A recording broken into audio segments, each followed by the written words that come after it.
Bonjour, je suis Sullivan Joubert et voici notre point hebdomadaire sur le marché des devises. Le dollar s'est apprécié la semaine passée, boosté par de bons chiffres sur l'inflation qui ont plus ou moins surpris les marchés. La mesure de l'inflation sous-jacente, qui exclut les données les plus volatiles, est maintenant bien au-dessus de l'objectif de 2% fixé par la Réserve fédérale américaine. Cette donnée est d'autant plus importante que le meeting de la Fed concernant une décision sur l'augmentation ou non de ses taux directeurs se tiendra ce mercredi. Comme la plupart des économistes, nous ne nous attendons pas à une augmentation des taux directeurs au meeting de cette semaine, mais nous nous attendons à un discours hawkish pendant la conférence de presse, ainsi que quelques voix dissonantes appelant une augmentation. Cela préparera le terrain pour une augmentation certaine en décembre et peut-être même avant. C'est pourquoi nous recommandons donc de couvrir les expositions acheteuses sur le US-dollar en ce début de semaine.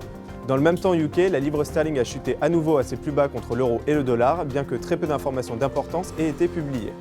Le meeting tenu par la Banque d'Angleterre n'a pas apporté de message clair et une baisse des taux d'ici à la fin de l'année n'est pas encore actée, alors que les chiffres sur l'inflation et l'emploi ont été mitigés.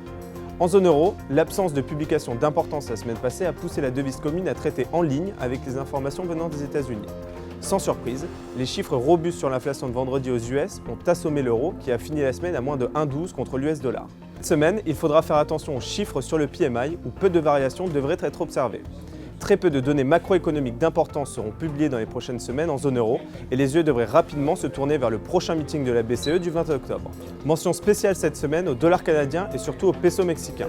Ces deux devises ont été très attaquées la semaine passée, impactées par le fait que Trump refaisait son retard dans les sondages sur Clinton aux élections américaines. C'est le premier impact visible des élections américaines sur les marchés et nous garderons un œil attentif aux prochains développements politiques nous venant des US. C'était notre point hebdomadaire sur le marché des devises. Merci de nous avoir suivis. Pour de plus amples informations, n'hésitez pas à nous contacter ou à consulter notre site internet www.ebury.fr. À la semaine prochaine.